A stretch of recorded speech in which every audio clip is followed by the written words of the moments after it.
en este lugar. Gloria a Dios. Bien, pues la pastora dice que está con Pedro y que ha disfrutado esta semana con las epístolas de Pedro. Yo he disfrutado esta semana, como un loco, como se suele decir, con otra epístola.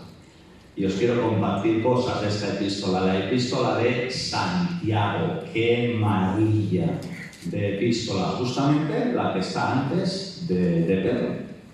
¡Qué maravilla, hermanos! Yo creo que si fuera director de cine y pudiera hacer una película de esta epístola, le pondría por título, y como si fuera como el campo de los niños, un explorador, campamento donde han sido exploradores, ¿sí?, de la Biblia, yo le pondría En busca de la sabiduría perdida.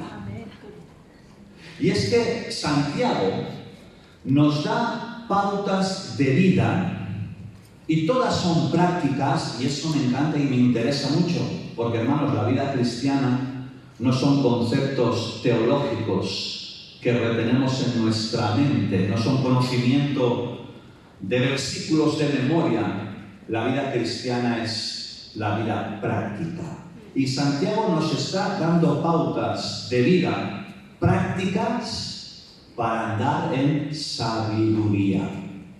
Y a todos nos hace falta la sabiduría. De hecho, empieza en el capítulo 1 diciendo: si alguno tiene falta de sabiduría, dice Santiago, ¿qué dice? Que la pida a Dios. Seamos sinceros, hermanos, a veces nos falta a todos, a mí el primero, sabiduría. Dice: si alguno está falto de sabiduría, que la pida a Dios. Hoy Dios quiere darnos sabiduría. ¿Cuántos creen eso? Hoy Dios quiere darnos sabiduría. Y lo quiere hacer a través de principios, a través de directrices, o si es más moderno y vosotros lo queréis llamar, como la pastora la semana pasada le llamó tips. Son textos bíblicos, pero si los queréis llamar tips, llamadle como queráis. Pero hoy Dios nos quiere dar sabiduría, porque dice: el que está falto que la pida, que Dios da abundantemente y sin reproche. Y Dios hoy nos quiere dar sabiduría. Amén. Sabiduría que viene de Dios a través de, como decía, principios, directrices o tips, como tú quieras llamar. Voy a mencionar 4, solo 4, pero léete toda la epístola, porque si te lees toda la epístola puedes sacar muchísimos más. Hay una riqueza maravillosa en la que vas a poder sacar muchos más, pero yo voy a mencionar solo 4. Dile al que está a tu lado: en busca de la sabiduría perdida.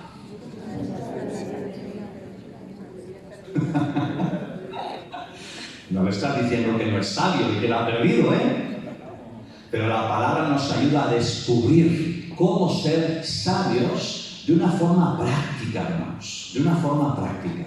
Y la primera de las cosas que os quiero compartir como principio y que Santiago nos enseña, la encontramos en el verso 12 del capítulo 1. Dice: bienaventurado el varón que soporta la tentación, porque cuando haya resistido la prueba, recibirá la corona de vida que Dios ha prometido a los que le aman. Ese es el primero de los principios que quiero compartir en esta mañana. Así como la muerte física forma parte de la vida, y esto es una cosa que no se puede evitar, es inevitable, también, hermanos, la tentación es inevitable en la vida de un cristiano, de un creyente. Tenemos un enemigo espiritual, que es Satanás, y tenemos una carne, una naturaleza pecaminosa, en la que cada día, desde que nos levantamos, entramos en guerra y entramos en lucha. Y, hermanos, no hay ningún problema, ya lo hemos dicho yo creo en varias ocasiones, en que seamos tentados. No hay ningún problema en eso. El problema es ceder ante la tentación, ante la prueba. Ese es el verdadero problema. Y por eso Santiago, después de describir que el que esté falto de sabiduría, que se la pida a Dios, describe que dichoso y feliz el cristiano, porque está hablando a cristianos, que soportan la tentación. Ahí está el kit de la cuestión. No está en que tengamos tentación, que la vamos a tener porque forma parte natural de la vida cristiana. El problema es que no soportemos y no resistamos. Y cada día vamos a ser tentados y cada día vamos a ser probados. Fijaos, Jesús mismo, muchos o todos lo sabéis, Jesús fue tentado. Después de 40 días de estar ayunando y orando, fue tentado. Wow, yo me imagino en 40 días de ayuno y de oración. Bueno, Jesús, ya lo sabemos, tenía una estrechísima relación con el Padre.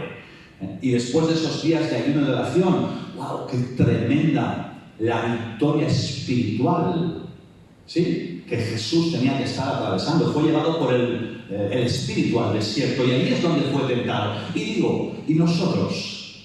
Que cuando parece que mejor estamos, cuando más estamos buscando del Señor, cuanto mejor estamos haciendo las cosas, parece que es cuanto más tentados estamos. El enemigo, hermanos, por supuesto, él quiere echar abajo todo lo que Dios está levantando. Así que no te extrañe.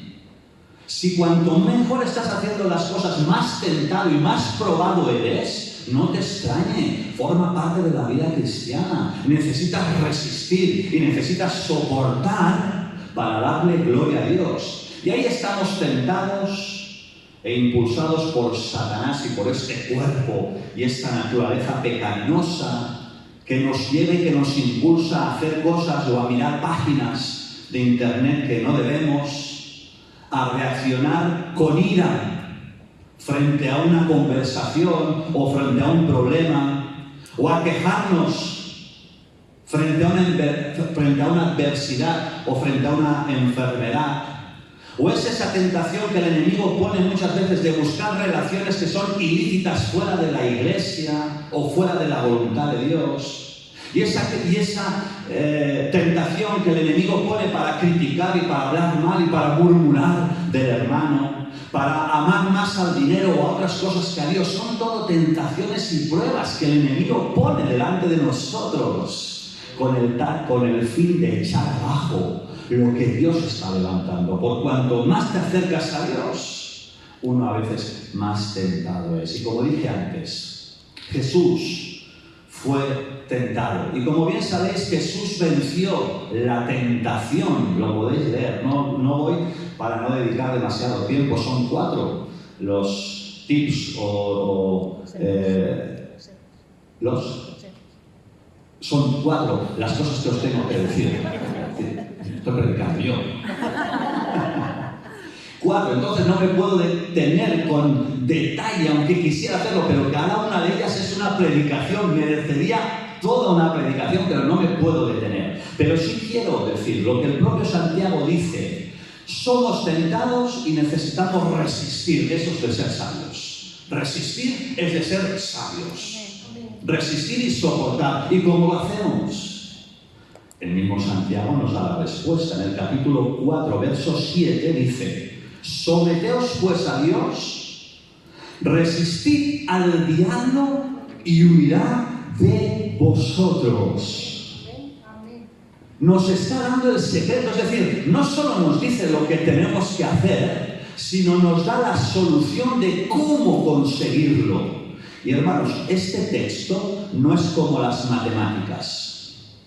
Que en las matemáticas el orden de los factores no alteran el producto. En este caso sí. El orden de los factores sí altera el producto. ¿Por qué? Porque, hermanos, para resistir al diablo, primero necesitamos someternos a Dios.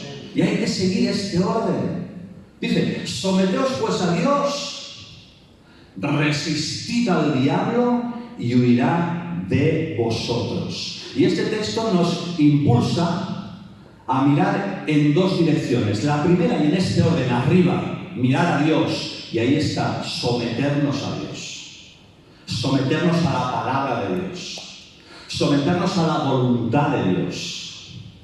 Someternos a las directrices de Dios. Que Dios nos limpie, que Dios nos purifique. Y ahí estamos en nuestra primera relación, que es vertical, hacia arriba. Y después nuestra relación hacia afuera con respecto a nuestro trato con Satanás, que dice resistir. El problema es que a veces nos queremos mover de una forma horizontal, tratando de resistir al diablo, sin primero someternos a Dios, sin primero buscar de Dios. Y en la medida, hermanos, en la que nos movemos con más intensidad y con más velocidad hacia lo horizontal, más que lo vertical, estamos perdidos. Porque para enfrentar la lucha con Satanás, necesitamos, hermanos, una fuerza sobrenatural que no tenemos y que solo conseguimos en la presencia de Dios a través del poder del Espíritu Santo. Es por eso que dice, someteos a Dios. Porque cuando nosotros nos sometemos a Dios y tenemos buena relación con Dios y estamos buscando a Dios y buscamos de su palabra y dejamos que su Espíritu Santo nos limpie, que su Espíritu Santo nos llene, somos llenos del poder del Espíritu Santo. Y entonces podemos enfrentar y resistir la tentación, pero no a la inversa, porque entonces somos blancos fáciles. Además, tenemos el poder del Espíritu Santo, como dice nuestro lema. Y como bien sabéis, tenemos una armadura de Dios, que tampoco entro porque nos llevaría mucho tiempo y me quedan 3. Tenemos la armadura de Dios en Efesios capítulo 6. Esa armadura que es completa y suficiente para poder vencer todos los ataques de Satanás. Pero fíjate, antes de describir esa armadura, Pablo dice, vestíos de la armadura de Dios. ¿Para qué? Para que podáis resistir las acechanzas del diablo. Vamos a tener acechanzas, vamos a tener ataques, vamos a tener luchas, vamos a tener tentaciones. Es necesario vestirnos. Claro, la armadura está a nuestra disposición, pero tenemos que cogerla y tenemos que ponérnosla. Porque si no, ¿de qué sirve?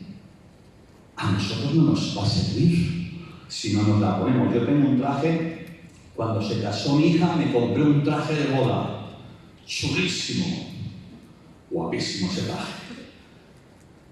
Ese traje de boda está allí colgado, esperando que alguien se case, a ver si os caséis alguno, porque estoy cansado de verlo colgado allí, sin ya más uso, con todo lo bonito que es. Necesito que haya bodas. ¿Entendéis lo que digo? Yo puedo tener la armadura de Dios colgada y mirándola cada día, pero ¿de qué me sirve tenerla si no me la pongo? Si no me visto, si salgo de casa desprovisto de esta armadura, ¿qué voy a hacer? ¿Qué vamos a hacer? Bueno, Santiago nos da cuál es el secreto para poder realmente resistir. Así que el primero de estas enseñanzas, de estas directrices, es soporta la tentación, soporta la prueba. Como al de al lado, ya se lo has dicho al de la derecha, ahora diré al de la izquierda. Al primero, soporta la prueba, soporta la tentación.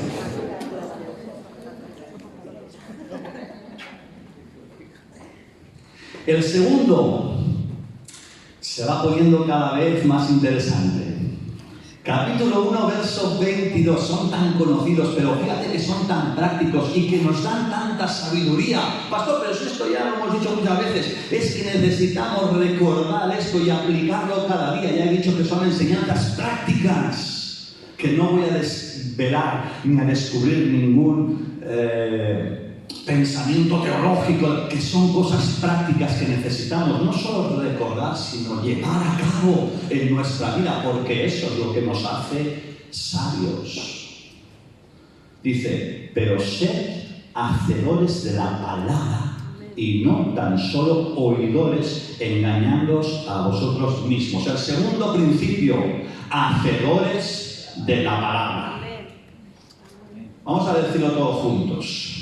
Hacedores de la palabra. Eso es lo que dice Santiago. Y hay otra versión que me ha gustado y me dice, no os contentéis solo con venir el domingo. Esto lo he puesto yo. Lo del domingo lo he puesto yo. Pero dice la versión, no os contentéis solo con venir el domingo y escuchar la palabra, porque así os engañáis a vosotros mismos. Llevadla a la práctica. Claro, es que eso es sabiduría. Eso es sabiduría, hermanos. Llevar las cosas que son predicadas, la palabra de Dios, no solo el domingo, cada día cuando cada uno está en su casa y lee la palabra. Lo sabio es llevarlo a la práctica. Y dice el verso 21, por lo cual, desechando toda inmundicia y abundancia de malicia, esto ya lo hemos hablado, soportando la tentación, venciendo esta naturaleza pecaminosa que nos lleva a pecar, eso ya lo hemos hablado, dice, recibid con mansedumbre la palabra implantada. Y me llamó la atención, recibid con mansedumbre. ¿Por qué dice eso? Porque la palabra de Dios es espada. Y como espada, ¿qué hace?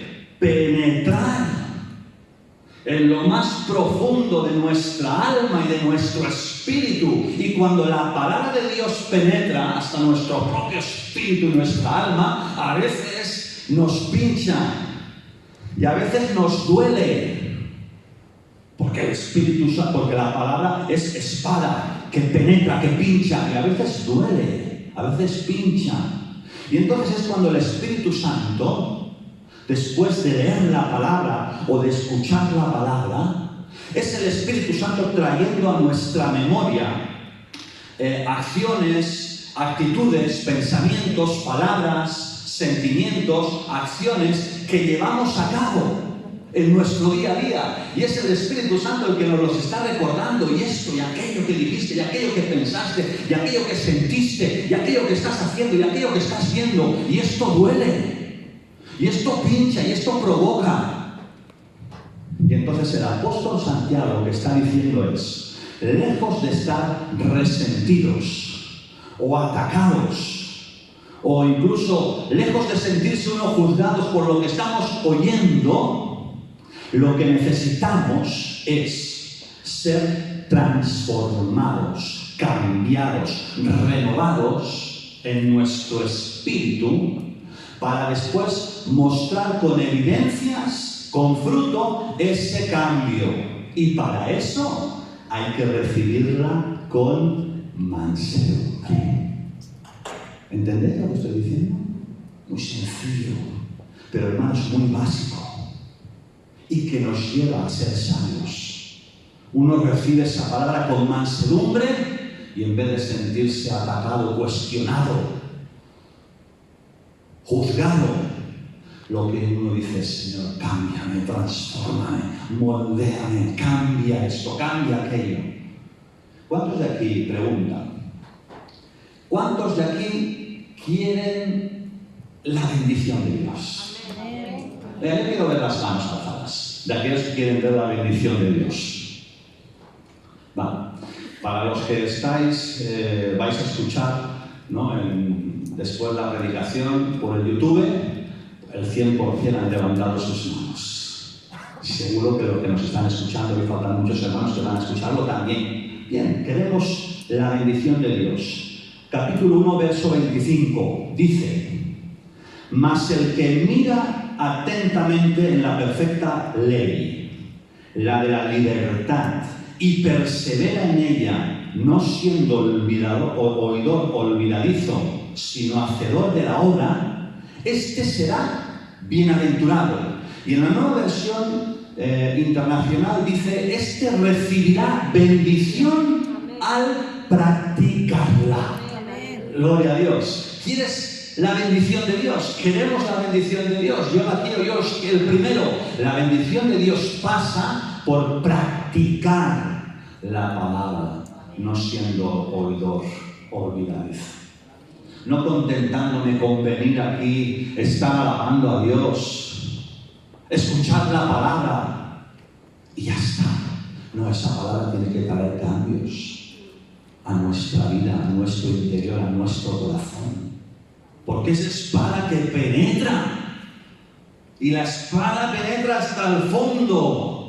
y produce cambios. Amén. 2, 3. Tercero, esto se va poniendo cada vez más fuerte. Capítulo 3. Verso 2. El tercer principio. El primero es soporta la prueba, soporta la tentación. El segundo, hacedores de la palabra. El tercero, la lengua. Y esto se va poniendo, ya lo he dicho antes, No me miréis mal, hermanos, esto lo dice la Biblia. Esto se va poniendo cada vez más interesante. Ahora el que está detrás, dile, la lengua. La lengua. Ay, hermanos, dice Santiago, ay, este miembro tan pequeñito que tenemos, pero que es un fuego y es un mundo de maldad. Porque con ella estamos alabando a Dios y con ella estamos maldiciendo al hermano. Y dice el apóstol Santiago en el verso 10, esto no debe de ser así, hermanos. Esto no debe de ser así. El apóstol Pablo a su hijo espiritual, Timoteo, este texto lo conocemos muy bien. No lo busquéis, 2 Timoteo capítulo 2, verso 15, pero si queréis en casa lo leéis. Dice, procura con diligencia presentarte a Dios aprobado, como obrero que no tiene de qué avergonzarse. Es un texto que hemos leído en varias ocasiones, que usa bien la palabra de verdad. Vale. Y el verso 16 dice, mas evita profanas y vanas palabrerías. Y ahí es donde me quiero retener unos minutos antes de pasar al cuarto. Evita profanas y vanas palabrerías. Dice, porque te van a conducir más y más y más y más a la impiedad. No está hablando, hermanos, a un incrédulo, Le está hablando a su hijo espiritual, a un pastor joven que lleva a cabo, que va a tener que llevar a cabo la tarea de llevar la iglesia al pueblo de Dios.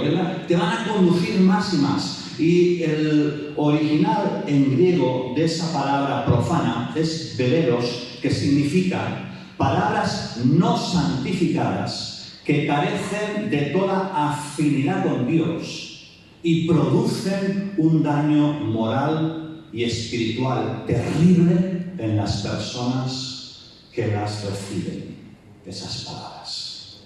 Hay muchas cosas que no podemos evitar. No podemos evitar haber nacido en la familia que cada uno hemos nacido. No podemos evitar haber nacido en el país en el que cada uno hemos nacido. No podemos evitar tener el pelo blanco, aunque uno dice, bueno, tiñételo. Bueno, también es verdad. Hay muchas cosas que no podemos evitar, pero hay otras que podemos y debemos, sin esperar a mañana, evitar. Y Pablo le está mencionando dos. Y dos que tienen que ver con la boca, con las palabras. Palabras profanas, ya he dicho lo que significan, estas que producen ese daño moral y espiritual en las personas, hermanos, que las pronuncian y que las reciben. Palabras como no sirves para nada. Eso tendría que estar prohibido en el vocabulario de un cristiano, de un creyente. Nunca harás nada bueno, nunca vas a cambiar. Oh, mira, ¿viste el domingo fulanito, solanito? ¿Has visto al pastor que...? Y una cosa nos lleva a la otra, y a la otra, y a la otra, y al final una bola, hermanos, en la que más y más estamos conducidos a la impiedad. Ya hemos dicho en el primer punto que Satanás nos tienta. Y de pasada he dicho que Satanás nos tienta para hablar mal. Para hablar mal del hermano, para criticar, para murmurar, para juzgar, para maldecir. Esto es muy fuerte, Pero es que, hermanos, bendecimos o maldecimos. Y cuando estamos hablando mal de otros, estamos maldiciendo. Santiago, vámonos a Santiago 4:11.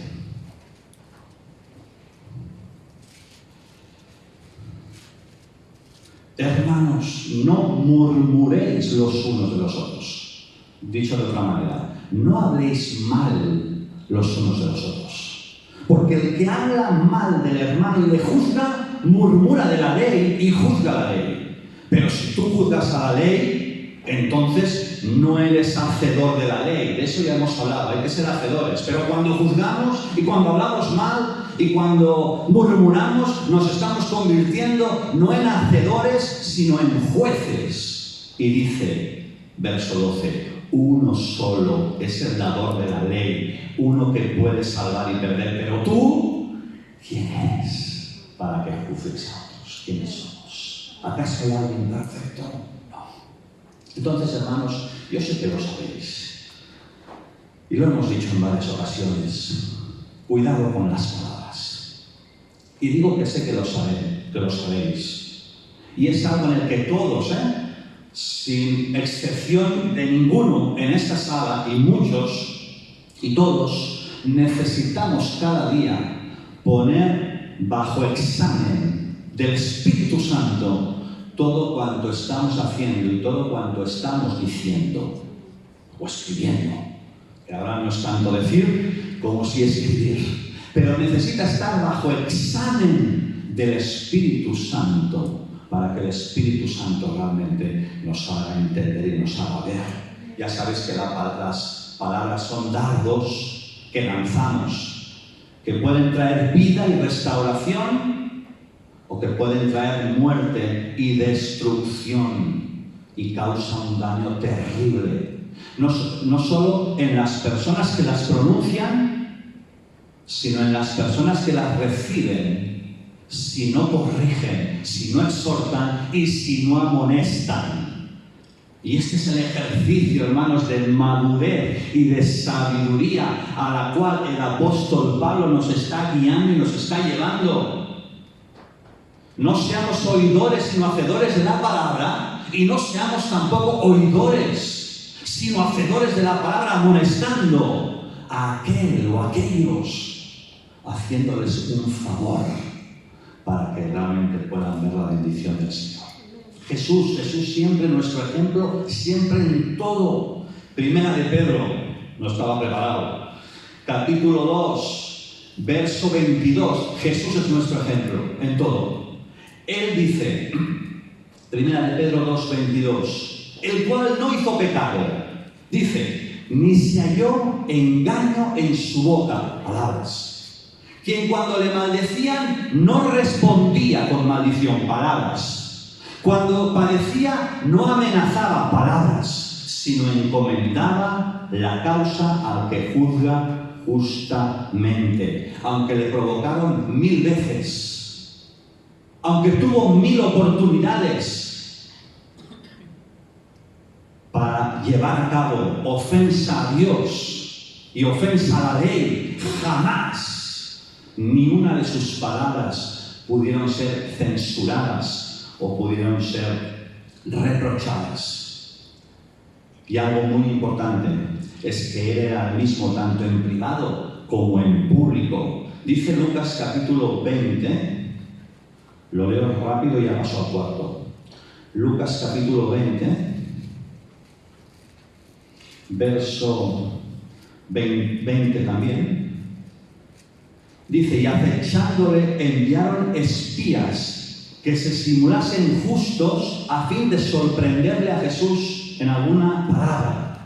Eran aquellos escribas que querían encontrar en Jesús algo por lo cual pudieran señalarle o por lo cual pudieran acusarle. Y dice que se metieron aquellos que parecían que eran justos entre ellos para ver si realmente alguna palabra era pronunciada por Jesús, que de alguna forma pudieran ellos echarle mano. Y dice el verso 26, y no pudieron sorprenderle en palabra alguna delante del pueblo, sino que maravillados de sus respuestas callaron.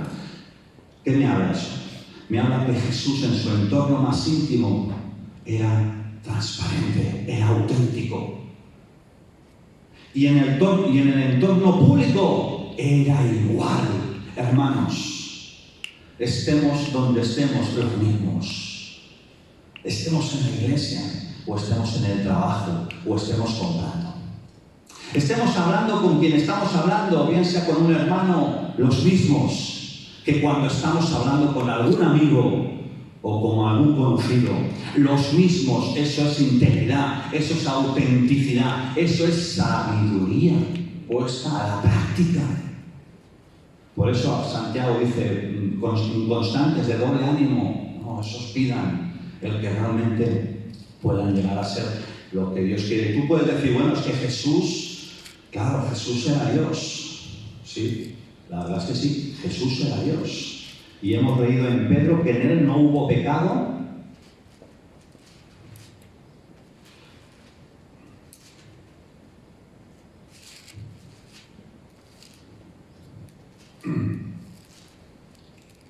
Dice, no hubo pecado.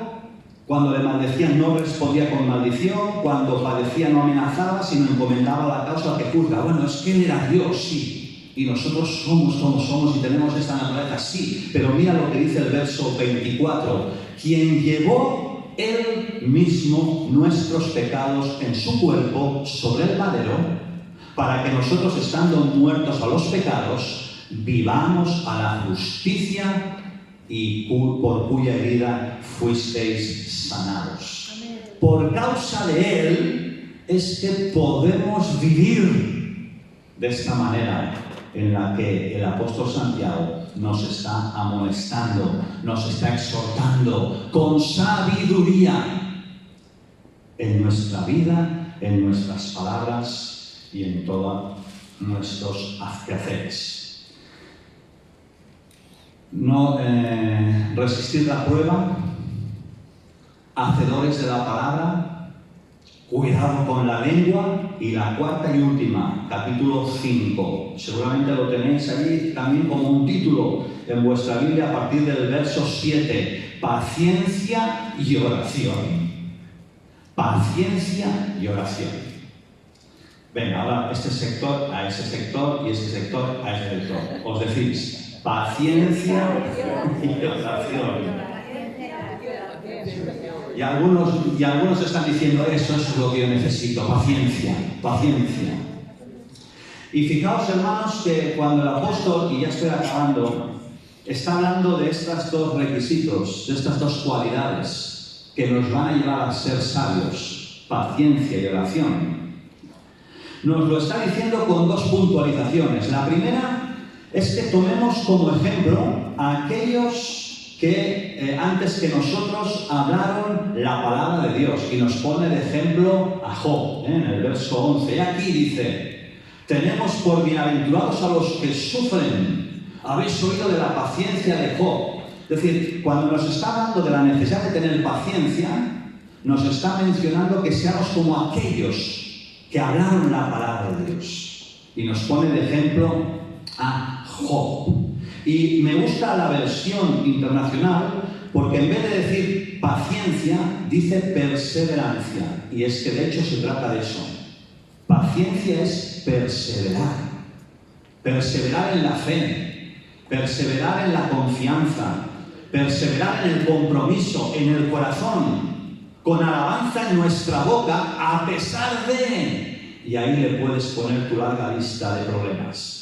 A pesar de mi dificultad, de mi enfermedad, de mi problema, de mi situación, de lo que estoy atravesando, a pesar de todo eso, paciencia es perseverar en fe, en compromiso, en confianza, sabiendo que Dios tiene todo el control de nuestra vida. Después de 6 meses le dije, Señor, dame un versículo al cual agarrarme como promesa de que tú vas a hacer algo con respecto a mi problema físico. Y el Señor me dijo, he aquí bienaventurados los que sufren.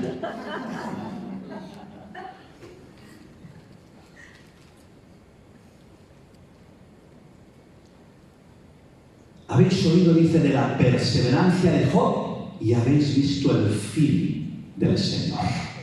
Claro, cuando uno ve todo lo que Job sufrió, Pero cuando uno conoce la historia y ve que Dios le dio el doble, entonces cuando el apóstol Santiago nos dice sed pacientes, nos está diciendo, mira, que sí hubo mucho sufrimiento, pero mira al final que Dios le dio el doble de todas las cosas, gloria a Dios, y tenemos que agarrarnos a eso, confiando en que Dios tiene todo el poder, todo el control. Y me encanta y dice que el Señor es muy misericordioso y compasivo. Gloria a Dios, gloria a Dios. El Señor es muy misericordioso y muy compasivo en esta mañana. ¿Cuántos creen eso? Y le dice, y el apóstol Santiago lo que está diciendo es paciencia teniendo en cuenta esto, y paciencia también teniendo en cuenta otra cosa. Verso 8.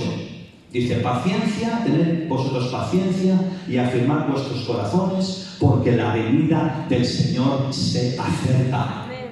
Y bajo estas dos observaciones, que por un lado, pues mira aquellos que pasaron lo mismo o más que tú, pero fíjate el fin, ten paciencia y confía, porque el Señor es muy misericordioso, y hazlo sabiendo que la venida del Señor está cerca. Y cuando uno está viendo todo lo que está pasando ahora, uno está diciendo, Señor, ya vas a venir ya. Guerras, situación económica que estamos teniendo, la gran crisis mundial en todos los sentidos que estamos cada día viendo en las noticias, uno sabe que la venida del Señor se aproxima. Y uno sabiendo eso, entonces uno dice, Señor, dame paciencia, pero paciencia es perseverando, aun a pesar de, sabiendo que tú tienes todo el control. Teniendo en cuenta todo esto, lo que acabo de decir, el apóstol les dice, últimos versículos, en los versos 13 al 16. Dice, teniendo en cuenta esto que os acabo de decir, ¿está alguno entre vosotros afligido? Y esta es la pregunta que el Señor en esta mañana también nos hace. ¿Está alguno en Luz a las Naciones en esta mañana afligido? Que ore. Lo que dice, que ore. ¿Está alguno realmente como el salmista en el capítulo 7? No lo leo por no detenerme en tiempo. Aprisionado en su alma, Salmo capítulo 107, con el alma aprisionada en aflicción y encerrada en prisiones de puertas de bronce y en cerrojos de hierro, que parece que es imposible que uno pueda salir, con el alma desfalleciendo. Y muchas veces nos encontramos, ¿verdad?, de esta manera, ¿sí o no? Problemas para conseguir piso, problemas para pagar la hipoteca, problemas para pagar el alquiler, tantas cosas afligen nuestra alma, problemas con los hijos, problemas en el matrimonio, problemas en el trabajo, problemas en tantas cosas afligen nuestra alma, que nos encontramos como el pueblo descrito en Salmos 107, de esta manera que os acabo de describir, afligidos y desesperados. Y el Salmo 107:13 dice, pero después que oraron y clamaron, el Señor les libró de sus aflicciones. Bendito sea el nombre de Dios. Y ahora el apóstol dice, ¿está alguno afligido? Que ore. Que ore. Orar es hablar con Dios.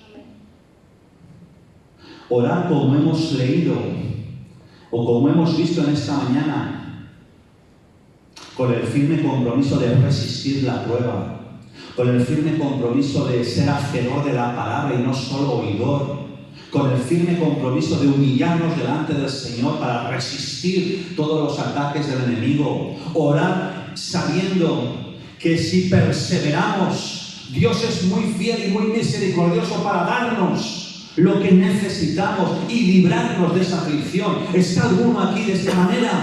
Que ore, que hable con Dios, que busque a Dios, que clame a Dios, que le diga, Señor, así estoy, aquí estoy. ¿Está alguno, segundo, alegre? ¿Hay alguno alegre aquí? Gloria a Dios. Que cante alabanzas, que alabe a Dios. ¿Por qué es eso? Cuando alabamos a Dios, Lo que estamos haciendo es poner a Dios en el trono. Estamos alabando a Dios. Y cuando lo alabamos, estamos diciendo: todo lo que soy, todo lo que tengo, todo cuanto tengo es tuyo, es por ti y es para ti. Así que si estás bien, si estás alegre, no te jactes en ti mismo. Dale gloria a Dios y honra a Dios y alaba a Dios. Por eso dice: está contento alguno que alabe a Dios, porque todo se lo debemos a Dios y todo es por Dios. Si estamos aquí es por Él, es por la gracia de Dios. Sigue diciendo, y acabo. El grupo de alabanza, por favor, ya podéis ir pasando, sin que nos despistemos en estos dos últimos puntos. ¿Está alguno enfermo entre vosotros?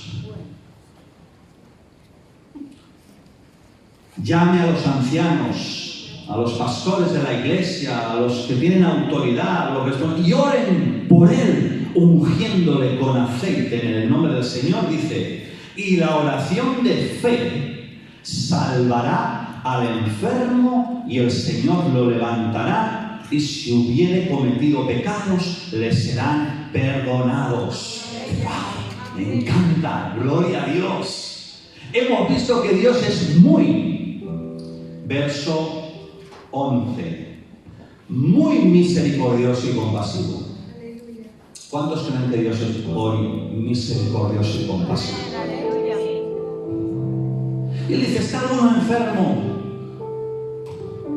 Preséntese para que oren por él, y la oración de fe salvará al enfermo y sus pecados les serán perdonados. Gloria a Dios. La salvación de Dios que trae en esta mañana por su compasión y por su misericordia trae perdón de pecados. Gloria a Dios. No hay mayor enfermedad que la espiritual. No hay mayor enfermedad que la lepra espiritual que nos separa de Dios y nos condena a una muerte eterna. Pero hoy dice el Señor, la oración de fe, esa oración que dice: Señor, sálvame, ayúdame, en esta mañana salvará al enfermo y sus pecados le serán perdonados. Gloria a Dios. Hay perdón en esta mañana, hay restauración que viene de Dios, que viene de Dios, el único que puede perdonar pecados. Pero fíjate, la obra salvadora de Dios es integral, pues ya no solo afecta a nuestro espíritu, sino que también puede afectar en la soberanía y en la voluntad y en el tiempo de Dios a nuestro cuerpo, sanando enfermedades, porque Dios tiene poder para hacerlo. ¿Cuántos creen eso? Enfermedades del cuerpo, enfermedades del alma, muchas veces más fuertes que incluso las del propio cuerpo, y que traen mayores consecuencias y a veces mayores desgracias. Y hoy tenemos muchos enfermos en nuestra ciudad, en nuestro entorno, y probablemente también en este lugar, en sus almas, donde necesitan la sanidad de Dios.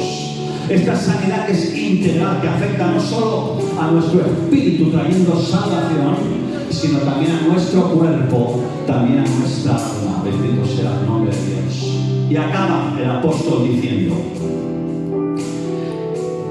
confesaos, es decir, se ha dirigido a aquellos que están afligidos para que hagan oración.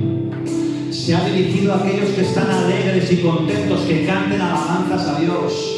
Se ha dirigido a aquellos que puedan estar enfermos, que oren a Dios, porque la oración de fe puede salvar al enfermo.